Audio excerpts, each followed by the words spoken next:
Hey guys, what's going on? Paul here. Welcome back to another Cardano video. So yesterday I sat down with Frederik Gregaard, the CEO of the Cardano Foundation. I'll play the interview for you in a minute. We cover a lot of different topics. I sat down with Frederik at the summit last year. So we kind of go starting off with what has happened since the summit last year. What is the foundation working on? Some of the highlights for himself, what's ongoing now and what's coming in the future. We cover things like talking to regulators, the kind of feedback he's getting, things that they're working on internally within the foundation, and talk a bit about the Cardano SPO vote that is ongoing at the minute and what impact that is going to have on Cardano and what happens after the vote, what comes next and what changes we might see on Cardano. Timestamps will be down below. I did have a little bit of a head cold, but I think the audio should be okay. Frederik's audio is perfect, so that's all that really counts. Share it out if you think others can benefit. I do appreciate it. Subscribe if you're new, and let's jump into the interview.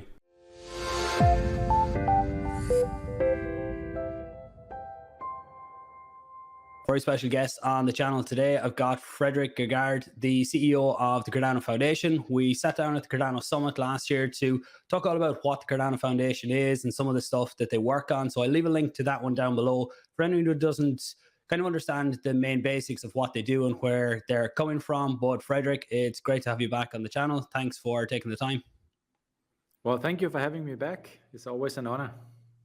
No, it's great. And look, we'll jump straight into it. I'm wondering what's happened since the summit. What's the main things the foundation has been working on, or the things that stand out to you since the summit last year? Yeah, I think the two main things which I've been really excited about. Actually, one is happening right now, literally. And I don't know when you're posting this, if this is live, or if there's a delay. But we just basically posted on the Mainnet the poll.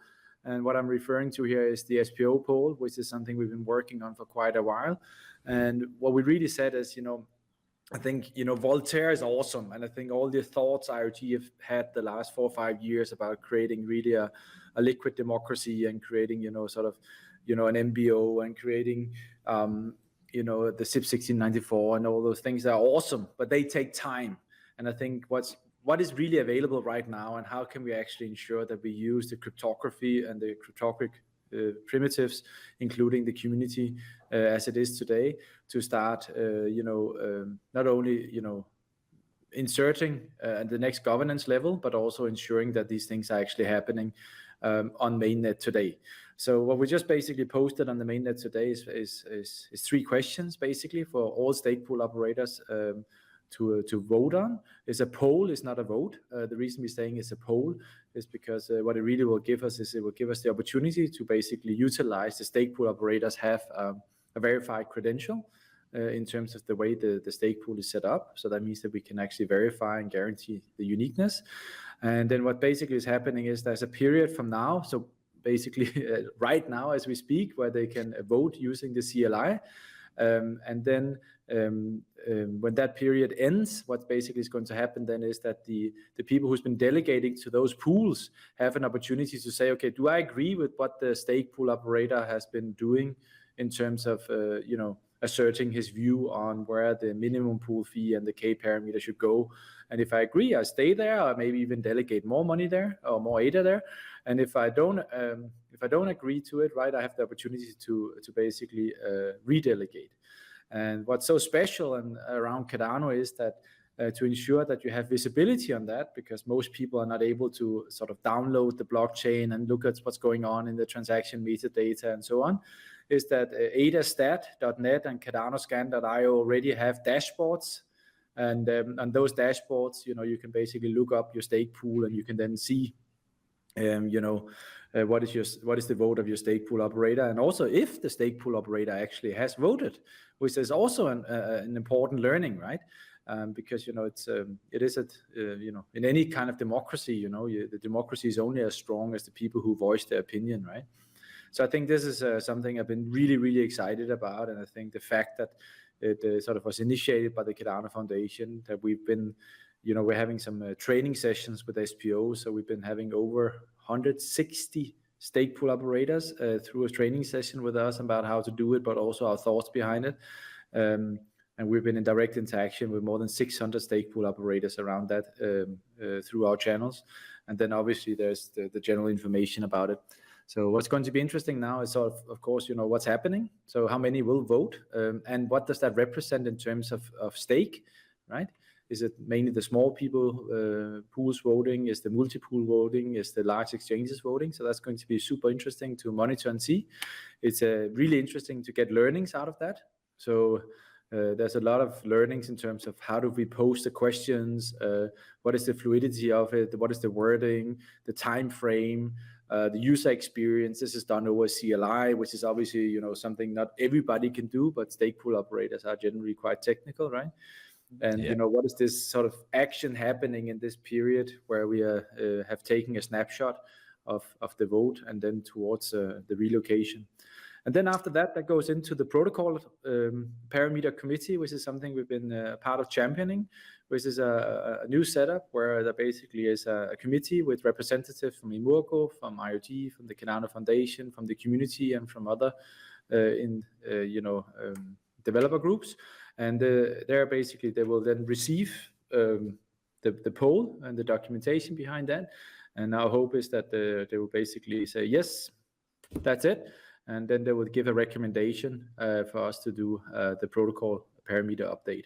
So in this way, it's super transparent. We're using things which more or less was there already with a few code changes which came into the node 8.0. So I think that's the first thing. It was, for me, just extremely exciting. And I think this is a very healthy, forward-looking step for Cardano and the Cardano ecosystem. The other part is the annual report, or the transparency report, as I like to call it. It's been something I've been trying to get out for 1.5 years, and maybe even 2 years now. And it's just great to finally have that out. And our hope is that we at least can do that on a yearly basis, if not even a bit more frequent. But the fact that we have been able to articulate what have we done, and start also saying what will be done, so we can be more transparent about the accountability. So it's not just a black box and something is happening and you can celebrate that, but we're sort of proactively saying this is what we want to do. And then after the year is gone, we can look backward and say, okay, what did we achieve? What didn't we achieve, and why didn't we do that? And also give some financial transparency and so forth.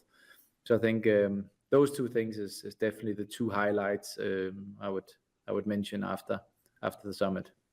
Yeah, I think they're definitely two really good points, and I wanted to get into the vote today to talk a little bit about it, and you've answered lots of the questions that I had around that, kind of what it actually means. Like, it's going out to SPOs, and you mentioned that it's through CLI right now, which I would say every SPO is able to vote through that method. But is there a certain weighting given to the results of this poll on what the impact will be on the parameters, or is this just to kind of get the sentiment of the community? Or what happens when it goes into the community, or when it goes into the committee that essentially makes the final decision?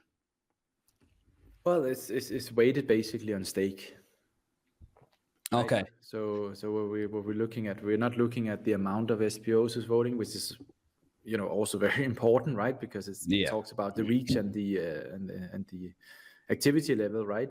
But we want to stay true to the idea about how the game theory is built on a proof of stake blockchain. So it's weighted on stake, huh? And our assumption is that we don't think that it will be more. Let's see how much. We really are really blind in terms of how much of the total stake is going to be used in this vote. But for me right now, what matters is this process about it, and the enablement that we can do this on Mainnet, and the fact that it's not just the stake pool operators, but we have this sort of function that the ADA holders can react towards what the stake pool operator has said or voted, right? So I think this sort of encompasses in the situation where actually that you have an opportunity to really participate, right? Because you can think about it like that. If you now have an incentive as well, right? If let's say you're with an exchange who don't want to vote, right? Or you never really, maybe you've not even been staking, right? And you have a very strong view on what is the optimal K factor or minimum pool fee, right? Then you can basically look at who actually have voted, right? And then you can actually stake your ADA to a pool who represents that view you have. So it actually gives the normal ADA holder through the non-custodial wallets an opportunity to express their view. and capture that on mainnet. And I think that's amazing. Yeah, I think it's great that delegators will be able to see the votes. So the SPO is essentially your representative that makes the vote. But if the vote doesn't align with your own belief, then you do have a chance to change before the snapshot takes place. And I'll put up on screen the timeline of how that happens. We have 2 epochs to vote. This should go out in the first epoch, so the vote will still be ongoing when this interview goes out. And I'll be covering it lots on the channel, especially in around the results, to look and highlight the results of what they are and how they stand. It's great that there are some of the sites out there already that have the dashboards that'll make that process very easy. And is this the first of many votes to come? Is there any other votes lined up, or is it just to see how this one goes so far? I think that depends on many things, but I mean, we will have to do a really good evaluation after this, right? But we won't stop there, right? We need to get to a situation that there is multiple types of governance, and the more we learn before we basically put SIP 1694 into action and put the new voting tools from IOG and so on into action, the better it is, because it gives us an opportunity to take those learnings and feed that back into the IOD development teams, right? And it also gives us an opportunity to load and preload some of the workshops we're having right now. So I'd like to highlight the one in June, which is in Zug, where we have a governance workshop, right? And there's one in Tokyo just after that. So it gives us some good opportunities to take some of those learnings and put that into the context of those discussions as well.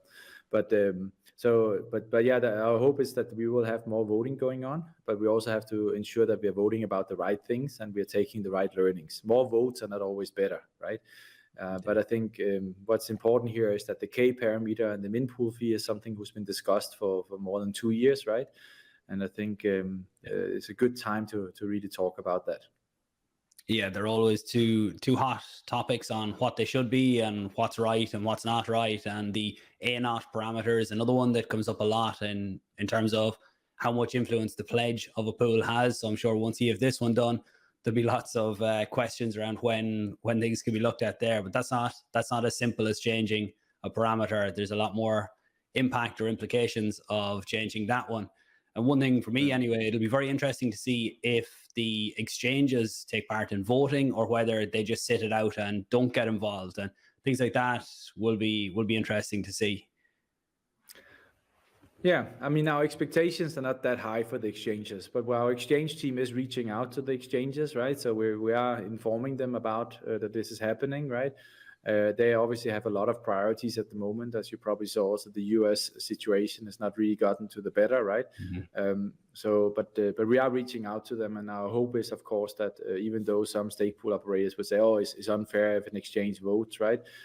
From my point of view, we need to look at the larger picture, and the larger picture is that the way proof of stake protocol is designed is towards a weighted vote, right? Or towards a weighted stake.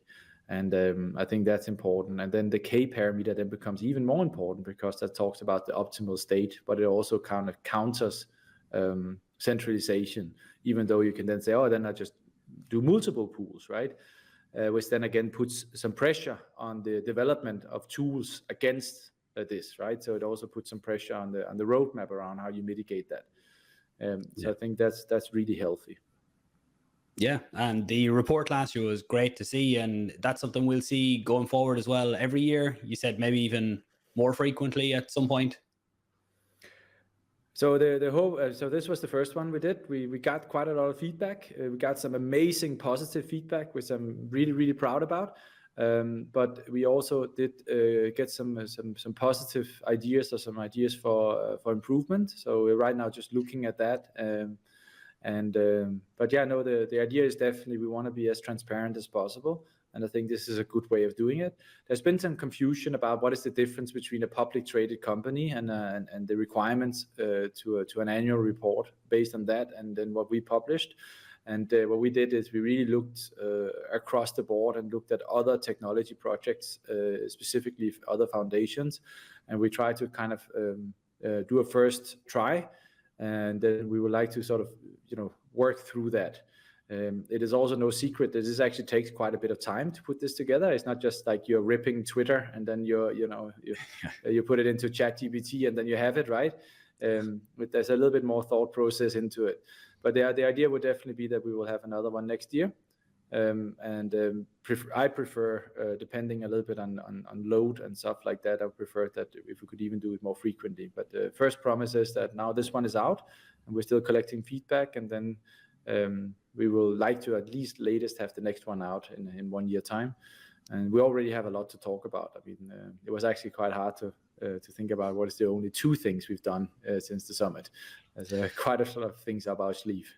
Yeah, it's great. Things like that are great to see because it helps highlight some of the areas that sometimes mightn't get the spotlight of what CF is working on. And I suppose right now, what are the bigger focuses or maybe things that people mightn't have insights into from the outside that the foundation is working on? Yeah, sure. So we basically divided the roadmap for 2023 into 6 boxes. So just sort of highlight a few things in each box, and then you can say, oh, actually we were aware of that, or we were not aware of that, right? But I think the first box is really education and addressing the regulatory uncertainty. And there, I think most people has been aware that we launched the Alpha program, and we also closed the Alpha program again, meaning that we opened it up for some 500 people. We captured, not everybody went through the whole thing, but we captured the feedback. We also issued some certificates based on that. And we're taking the learnings now, and one of the learnings is that we are going to rewrite a part of it, but not most of it. So we're going to build on that. And so I think that's good. Most people are aware of that. But I think what people are not aware of is that we actually had really a lot of interaction with different regulators. We've also been answering public consultations, both in Australia, but also in the UK, but also for the Financial Stability Board around digital assets, around policies, around blockchain, and so on. And I just came back from London, where I was last week speaking at the Digital Assets Summit from Financial Times, but I also had a meeting with the FCA there, and I'm having another workshop with the FCA in 2 weeks' time. So I think what most people are not aware of is that we actually we're taking it quite seriously and really trying to educate and enlighten regulators and policymakers about what's actually needed to get the full benefits of blockchain in their countries and in their sort of domain. And that basically also entails talking about things which is not financially important. All the use cases and what you actually can do around supply chain, and what you can do around identity, and what you can do around those kind of things. So I think that's maybe one thing which not so many people know. The other thing is we call it Cardano Mainnet support, operations, and monitoring. It's very long been so that it's mainly been IOG and a few stake pool operators who's been monitoring the health of the network. We now have deployed from the Cardano Foundation, I think it's about 15 relay nodes. The function of these relay nodes is really to gather information and monitor the health and the block propagation of the network. So we're really looking, we're really having now a team of site reliability engineers who's really looking at, the stability of the network and monitoring that. So it's not just one entity and a few super skilled persons from the outside who's looking at that, but we now have 2 entities, and we are starting to build up a dashboard and some other tools which stake pool operators basically can start using. And when they start using that, that's sort of a golden scenario, because we want to have as many entities as possible thinking about network health and thinking about operational resilience of the blockchain, specifically because Cardano is designed as Cardano is designed, right? Then of course Voltaire, we spoke about that already a little bit. We have this workshop coming up in Tokyo and in Zug, but also the poll which we spoke about, right? So I think that's I think most people are sort of aware of that. Then from growth enablers, obviously a lot of people already seen us on some conferences, but a big thing which is coming up is the Cardano Summit in Dubai. So if you've been living under a rock, we're going to have an amazing summit again in Dubai, but there's also 30 locations around the world. And we are sort of getting ready to actually announce which locations we're going to be in around the world. So I think that's really interesting. And then I'm not really supposed to speak too much about it, but we have these technical enablers. And you saw at the summit last year, we launched this voting tool, which basically allowed people to vote on your favorite project and so on. But there was also a connector to the to your wallet, right? So we basically used wallet as an identifier, so you could cast vote, and we've seen some people is already using this wallet connector to their projects. So we're going to launch a set of tools which makes it easier to operate and lower the total cost of operating on Cardano. So I'm very excited about that, and the first sort of highlights will be coming out around July. But I know some people has already sort of gotten a little bit of a sneak peek into it. And the last but not least is open source. And open source, you probably saw Icon. If not, then please do a link to it in the show. But iconlang.io, we've been sort of significant contributors to Icon, which is a smart contracting language which relies upon Cardano and makes it a lot easier and a lot faster. And it looks like also quite efficient to write smart contracts. So we're working quite hard around, how do we position Cardano in an open source content, and how do we start, having more tools and more processes which allows, people to contribute to the code base and also allow features in there which they need to drive their business. Yeah, so lots of stuff there. A few things, I'm going to forget some of them, but just on the development side, I think that's really good. from talking to different developers, a lot of them really see that this could be the way going forward for writing smart contracts on Cardano, and looking forward to seeing different projects building with this and what they're going to bring out. It has been a theme that over the last while, building on Cardano seems to be getting easier from talking to the guys that are actually out there doing it, where 12 months ago, it was a lot more difficult to actually build dApps on Cardano. But that experience is improving all the time. And just on that, on projects, there's always questions about the Cardano Foundation and projects and how projects get involved. And is there any the foundation doesn't partner with any projects or anything like that, does it? Or is there any way for projects to approach the foundation? So we have a partnership team who is led by Jeremy Förster, right? And there is certainly a way you can partner with the Cardano Foundation, and we do partner with some projects, right? So one of the things which we could have mentioned as a really cool thing is, of course, the United Nations Humanitarian Crisis Organization Switzerland, where we've partnered with them. So it sort of is a project, right, where we're using the ISPO functionality, and we basically they're running a stake pool now, and this stake pool just crossed, I think, a million ADA of external, so basically community staking. For those people who's really following indeed, I actually sat down with them 2 or 3 days ago, so that interview will have been out a day or two before this one, and I'll leave a link to it down below for anyone interested in what's going on there with the stake pool, some of the other initiatives and what they're hoping to use blockchain for going forward. It was really interesting to talk to them and see what's possible. Sorry, I interrupted you there. No problem. And then, of course, we did the other one with Veritree, right? And we have a partnership with the Georgian government around, agricultural supply chain. So it is possible, but you have to be aware of that. The way we think about it is that a catalyst is really the direct funding arm and the smart money for bootstrapping a project, which basically is in the value capture segment, right? So what we are focusing on is very much the value creation segment. And the value creation segment is the gap between the actual blockchain, so IOG's fantastic development of what probably is the best blockchain in the world, and then the needs of a business. So think about it as business infrastructure. So when you have a business infrastructure, you need to comply with certain standards, regulations, call it whatever you want, right? So there are certain reporting needs you have when you get over a certain amount of turnover, when you have people employed, when you have offices, there's taxes, there's all those kind of things. And there you actually need a set of tools to basically, if you don't build them themselves, right, you need a set of tools who helps you to do that on a decentralized infrastructure as Cardano. And that's where we are really focusing. So there's two kind of types of projects I think I really always encourage to contact us. The one type is a project who really needs something of this connective tissue to scale the business or to do what they want to do. So they should definitely give us a shout, because this is where we would like to help. But we won't do that in isolation only for that business, right? So we won't help that project with that connective tissue, and that will be proprietary for them. We will do that on behalf of the whole ecosystem, meaning that that has to be open source, and that should help multiple businesses out there. And some people feel uncomfortable with that. They're saying, hey, just give us 10 million and it belongs to us, and then you can go away again. And that's not what we do here. And the other part is if you've never seen your operating model work on a blockchain, but you have a nagging feeling that this will really change the industry you're in, do contact us. So we're really looking at how do we show the diversity and the breadth of the Cardano blockchain by diversity in transaction types.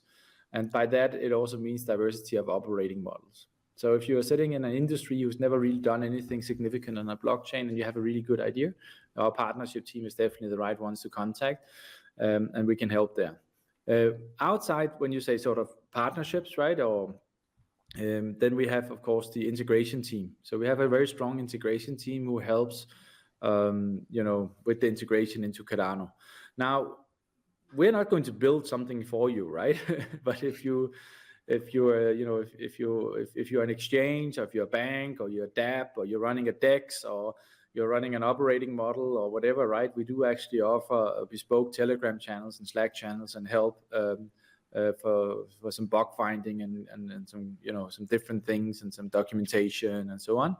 And we also do run a bug bounty program, which for now has been mainly focused on sort of the assets around the actual blockchain. But I don't see any reason why we couldn't extend that a little bit. But that obviously is also something who comes at a risk, right? When you suddenly have a lot of hackers who's sort of incentivized to look at your stack, right? You need to be ready for that, right?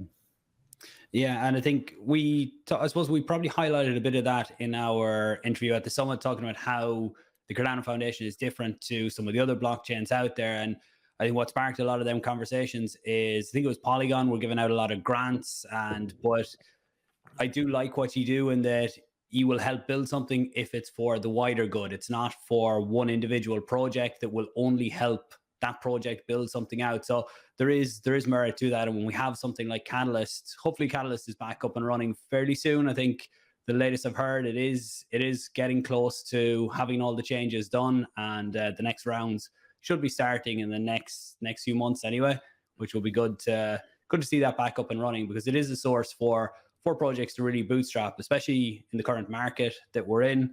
And you mentioned the summit this year going to be in Dubai. From last year's summit in Lausanne was a brilliant experience for me to get out and meet people. And I suppose that was the biggest thing, is bringing people together to meet in person. It's very hard to beat personal interaction. It's great being able to have these calls, but to get out there and meet people, and it really, you can make so many connections there and find out things, even projects meeting each other to find out what one is working on, and there can be different collaborations out there. But is there anything about the summit this year that stands out to you? Will it be very similar to last year in terms of, you mentioned the connector you used for voting last year? Will the community be able to vote for their speakers again this year? They certainly will. So the question is how. We're working on a couple of things, and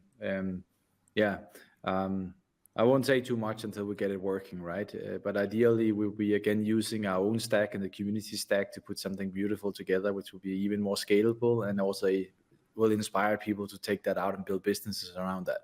That's the ideal situation. I think one of the things which sort of is on top of my mind a lot at the moment is this idea that cryptocurrencies is caught between a rock and a hard place.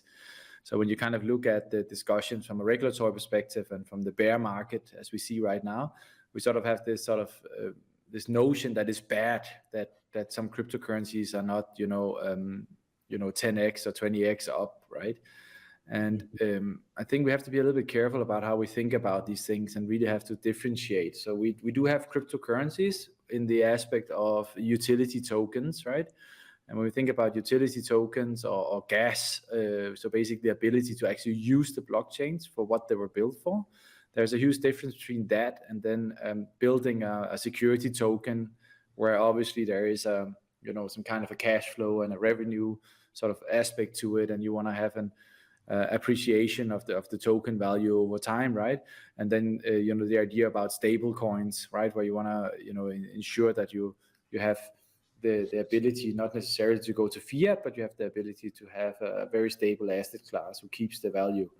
And what I think is so interesting about Cardano is that we are really at the forefront around how you think about a local optimum and global optimum of these kind of things.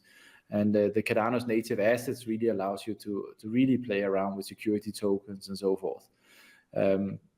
But I think on the long axis, what we probably would like to see is a situation that the maturity of Voltaire goes hands in hand with the development of cryptocurrencies on the chain, because it allows you to also have a protocol parameter committee and allow you to have really strong processes to adjust the transaction fee as things move both up and down. And I think this is something which people forget about. And when we are at that point, right, the technology is only as strong as the people who believe in it, because most of this is public source, meaning that the source code is available. So we could spin up a version of Cardano tomorrow, right? But it won't have the same trust as the one we have today, where millions of people are interacting with it and 3,000 stake pool operators are maintaining and operating it, right? So I think the idea about bringing people together in Dubai certainly is not just for learning and for interacting, but it also is because the human connection and the social system, which Cardano really is if not as important as the technology, is actually even more important than the technology. Yeah, I think one of Cardano's strongest factors is, obviously, you mentioned the blockchain is one of the best out there, but the community, there is a really solid community. And it's one of the big things that attracted me into Cardano to really go down the rabbit hole a few years ago, is when you see how strong it is and how many good people are there involved and trying to build for the good long term.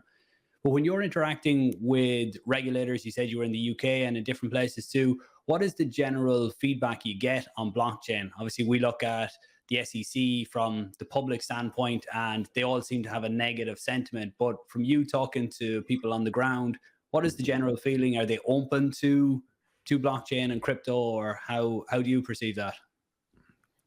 So I think if I can borrow a statement from Dom Tapscott, which is sort of quite famous in the blockchain space as well, right? He has a statement where he says, enterprise blockchain is dead, long live blockchain for enterprises.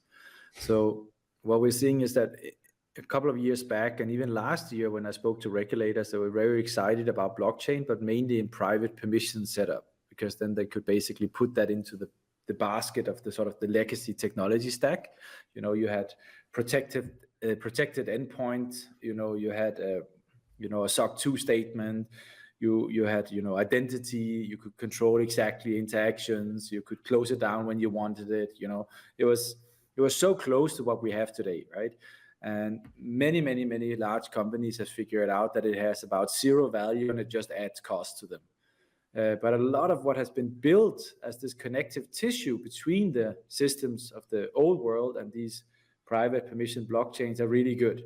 So when you look at the way we are looking at verified credentials and DIDs, we're actually using some of the findings from these sort of centralized blockchains in terms of the utility and the tooling around that.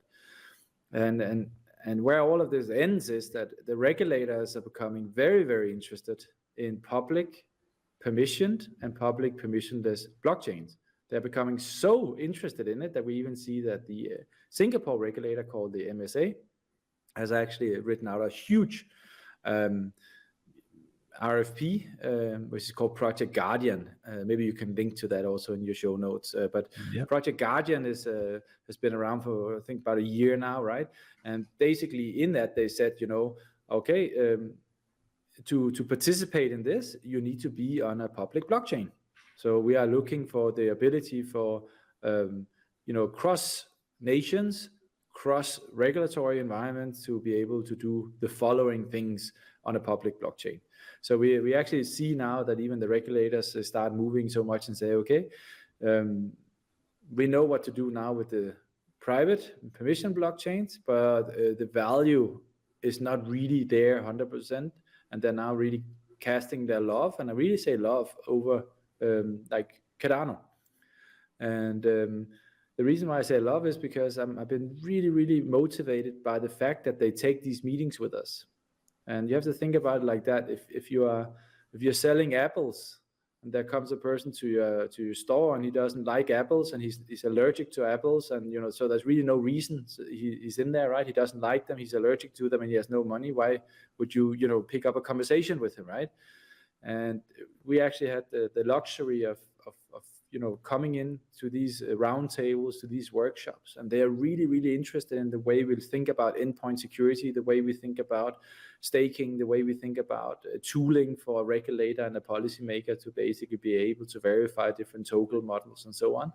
So we've been greeted very positively in these circles, and they don't need to see us because we are not a regulated entity. I mean, the Cardano Foundation is not regulated on the financial terms. We are regulated as a foundation, right? So we are not that typical client, right? We are actually not even a client, and they still take out hours and hours, and they are really well prepared, and they ask us really good questions thought through. And I think that's really changed, right? So I think that's extremely positive.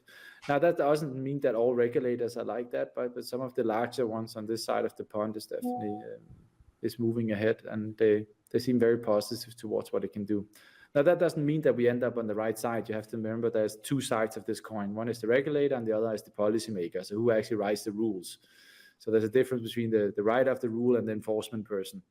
And the writer of the rules, they still need some education. But in general, I was just having some meetings with members of parliament in the UK. I was in Brussels as well. I've been talking to some of the Swiss parliamentarians, right? And they're also, they're very bullish on what a public permissionless blockchain can do. So I think that's also positive, but there's a lot of work to be done there, and also to showcase the diversity of use cases. It's great to hear that they are open to that, to that education, I suppose, on both sides, to see what they're doing on the inside and how open they are going to be. They need to learn as well as we need to learn where the integration can happen and where regulation, because regulation is needed in the space, but it's up to find what's the good point in the middle that doesn't stifle innovation, but does put a handle on some of the not so good stuff we see across the blockchain space. Unfortunately, I'm going to have to go and pick up my daughter in 2 or 3 minutes because the babysitter is sick. But can I give you the closing thoughts on what are you most looking forward to from the Cardano Foundation standpoint? And hopefully, if I am able to make it to Dubai, we might be able to sit down again. Nothing booked yet, but hopefully that will happen, and we might be able to sit down then. But I'll give you the last few minutes just on what you're looking forward to for the next few months for the foundation. Yeah, I think the shorting will be, Cardano is open to business and blockchain is open to business. So I'm really looking forward to exploring, more diversity in how we use the blockchain, from voting systems to businesses to verifications to digital identifiers. And so I'm really looking forward to, making it easier for people to build, drive, and change the world on Cardano. Great. Thanks very much for your time. I really do appreciate it. It's great to get a catch up, get some more insights into it, to sometimes things that we mightn't see just as easily on the outside. And I'll be following closely, and we will hopefully catch up again in another few months. Thanks very much, Frederik. Anyone new, please do share this out if you think others can gain some insights into what's going on with Cardano and with the foundation. Thanks for watching. I'll talk to you soon. Thank you, Paul.